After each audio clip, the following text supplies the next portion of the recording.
Guys, tahu nggak kalau perusahaan tambang itu bisa dapat untung besar walau situasi ekonomi dunia nggak stabil? Hari ini gue bakal ngebahas soal keuntungan PT Aneka Tambang Tbk atau Antam dengan kode saham ANTM yang angkanya bisa bikin ngelongok. Jadi stay terus ya, karena di akhir video gue bakal ngebahas dari sisi technical analisa. Jadi buat yang belum tahu, Antam itu adalah salah satu perusahaan tambang terbesar di Indonesia, khususnya di sektor mineral kayak emas, nikel, dan bauksit. Menariknya, sampai September 2024 kemarin, laba bersih mereka mencapai angka 2,23 triliun rupiah. Iya, triliun. Tapi yang agak bikin kaget, laba bersih mereka tahun ini turun sekitar 21,76% dibanding tahun lalu yang mencapai 2,84 triliun rupiah. Kira-kira apa ya yang bikin laba mereka turun? Nah, menurut Direktur Keuangan Antam, Arianto Sabto Nugroho, ada beberapa faktor yang mempengaruhi. Tapi yang menarik, walau laba turun, penjualan mereka justru naik drastis loh. Dari Januari sampai September 2024, mereka berhasil mencetak penjualan sebesar 43,2 triliun rupiah, meningkat 40% dibanding periode yang sama tahun lalu, yang cuma 30,9 triliun rupiah. Jadi sebenarnya ada faktor apa di balik penurunan laba ini ya? Padahal penjualannya naik. Ini nih yang bikin penasaran. Sebelum gue lanjut, coba komen deh, menurut lo kenapa laba mereka bisa turun padahal penjualan naik? Dan jangan lupa dikasih like, share, dan subscribe biar gue semakin semangat buat bahas topik seru lainnya. Oke, balik lagi ke pembahasan.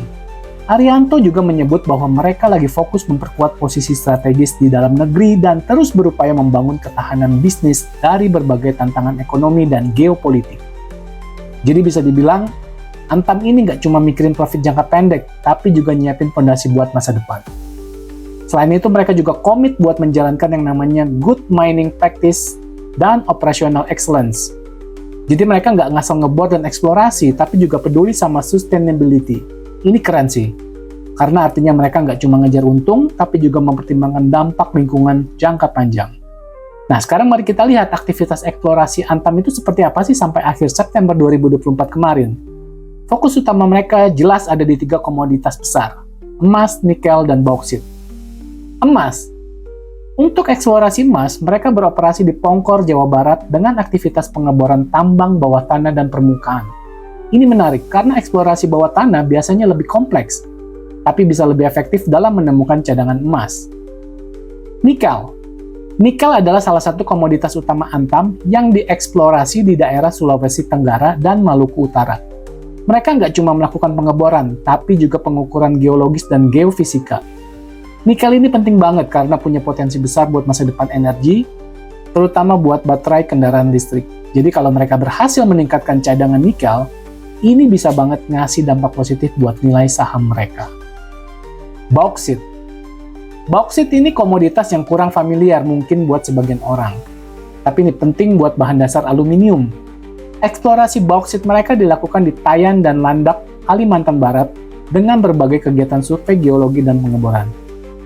Dari ketiga komoditas ini, gue pribadi sih ngelihat bahwa nikel punya prospek yang paling menarik. Kenapa? Karena permintaan nikel untuk kebutuhan industri baterai diprediksi bakal terus meningkat dari tahun ke tahun yang akan datang. Gimana menurut lo? Sektor mana yang paling menarik dari Antam ini? Apakah emas, nikel, atau bauksit? Kasih tahu dong pendapat kalian di kolom komentar ya. Sekarang kita bahas sedikit soal strategi Antam menghadapi tantangan ekonomi global. Jadi gini, dunia lagi dalam masa ketidakpastian, mulai dari perang dagang, isu geopolitik, sampai fluktuasi harga komoditas. Nah, Antam sebagai perusahaan tambang besar, harus punya strategi matang buat menghadapinya. Mereka udah bilang kalau mereka terus berkomitmen buat bertahan dengan menerapkan good mining practice dan operational excellence. Tapi apa cukup cuma dengan komitmen?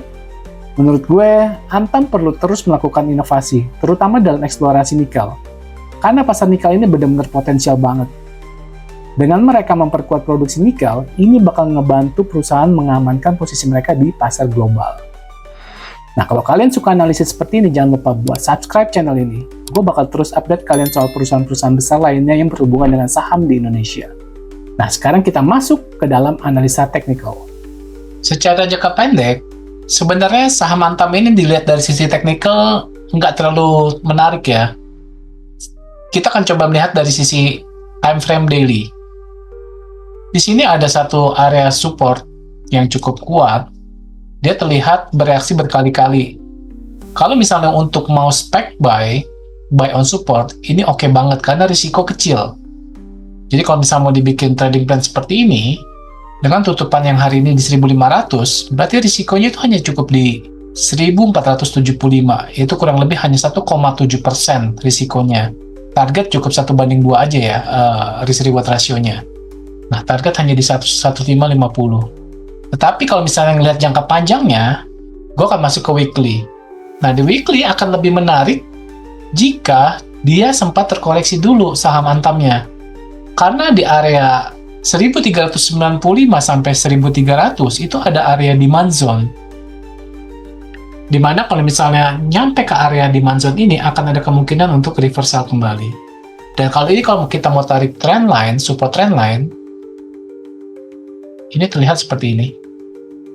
Nah, jadi tunggu dulu sampai ke area support trend line atau ke demand zone. Nah, ini akan baru menarik untuk kita entry. Dan tentu saja ini disclaimer on, keputusan trading, keputusan investasi ada di tangan kalian masing-masing. Gunakan selalu money management dengan bijak dan trading plan yang sudah disiapkan. Jadi, apakah ini saatnya untuk beli saham Antam? Well, semua tergantung strategi investasi kalian masing-masing dan juga trading plan-nya. Tapi dengan potensi pertumbuhan dari sektor nikel dan komitmen mereka terhadap sustainability, gue cukup optimis dengan prospek jangka panjangnya. Gimana menurut kalian? Apakah kalian tertarik buat investasi di saham Antam? Atau punya pandangan lain? Komen di bawah ya. Dan jangan lupa dikasih like, share, dan subscribe buat terus dapetin konten seru seputar investasi lainnya. Sampai ketemu di video berikutnya guys. Happy investing!